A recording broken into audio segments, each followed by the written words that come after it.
தேவனுக்கே மகிமை உண்டாவதாக.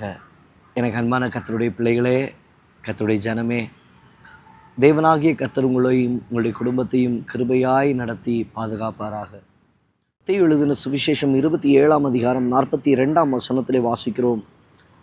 மற்றவர்களை ரட்சித்தான், தன்னைத்தான் ரட்சித்துக் கொள்ள திராணி இல்லை. இவன் இஸ்ரவேலின் ராஜாவானால் இப்பொழுது சிலுவையிலிருந்து இறங்கி வரட்டும், அப்பொழுது இவனை விசுவாசிப்போம். பிள்ளையே, ஆண்டவராகிய இயேசு கிறிஸ்துனுடைய வாழ்க்கையில் அந்த சிலுவையில் நடந்ததான அந்த கோர சம்பவத்தை குறித்து நாம் இதிலே வாசிக்கிறோம். அவரை அடிக்கப்பட ஒப்பு கொடுத்தது மாத்திரமல்ல, அவரை வாயின் வார்த்தைகளினால் தூஷித்தார்கள், நிந்தித்தார்கள், அவமானப்படுத்தினார்கள். இன்றைக்கு தேவ பிள்ளைகளுடைய வாழ்க்கையிலும் பல தூஷணங்கள், பல அவமானங்கள், பல நிந்தனைகள். ஆனால் தேவ ஜனம் செய்ய வேண்டிய காரியம் என்ன?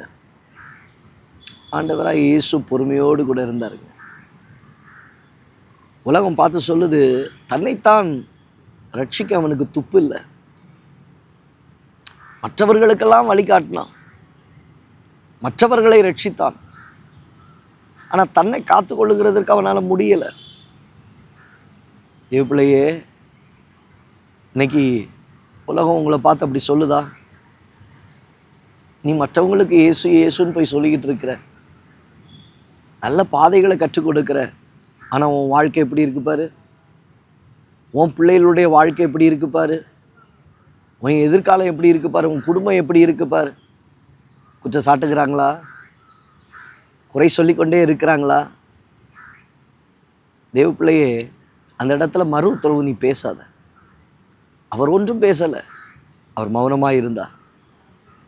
நீ ஒன்றும் பேசாத.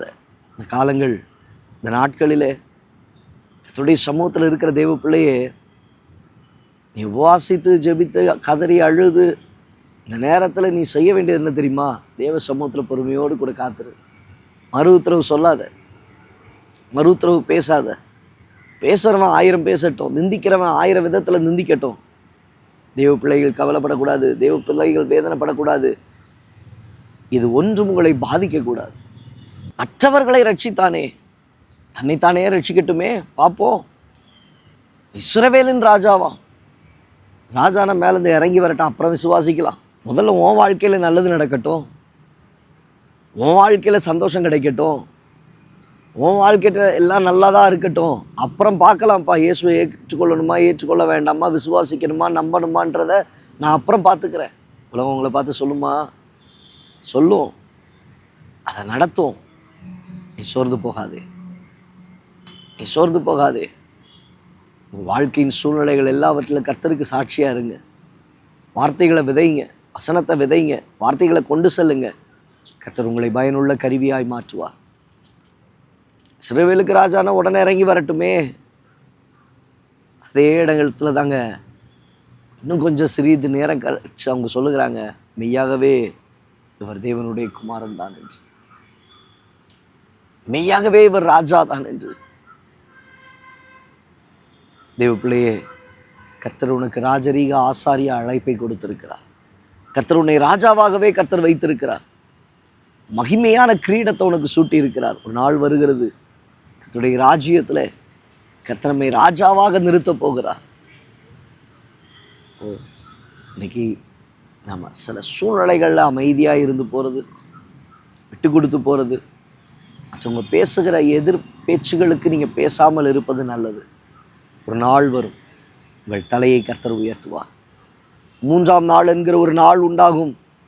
தேவன் அவரை மரித்தோரிலிருந்து உயிர்த்தெழச் செய்தது போல தேவனாகிய கர்த்தர் உங்கள் வாழ்க்கையும் உயிர்த்தெழச் செய்வார். உங்களையும் கர்த்தர் உயிரோடு கூட எழுப்புவார். உங்கள் வாழ்க்கையிலும் மகிமையான காரியங்களை கர்த்தர் செய்வார். தேவ சமூகத்தில் பொறுமையோடு இருங்க.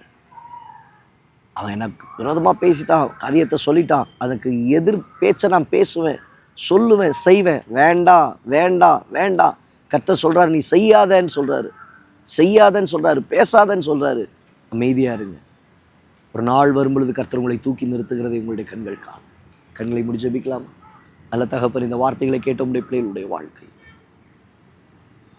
மற்றவர்களை ரட்சிப்பதற்கு ஏதுவாய் அவன் பேசுகிறானே, தன்னைத்தான் ரட்சிக்கட்டும், தனக்கு உண்டானதை செய்யட்டும், கர்த்தர் மேல் நம்பிக்கையாய் இருந்தானே அவர் இவனை விடுவிக்கட்டும் என்று சொல்லுகிறவர்கள் அநேகர். ஆண்டவரே, இப்படிப்பட்ட சூழ்நிலைகளிலும் தேவன் மீதே நம்பிக்கையாய் தரித்திருக்க, காத்திருக்க, தேவன் வைத்திருக்கிற அடையாளங்களையும் அற்புதங்களையும் அதிசயங்களையும் தங்களுடைய வாழ்க்கையில் பெற்றுக்கொள்ள உதவி செய்வீராக.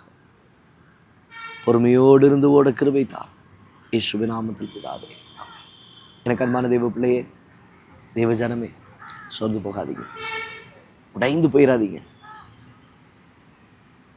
அவனை ரட்சிக்கிறதுக்கு அவன் பார்க்கட்டும்.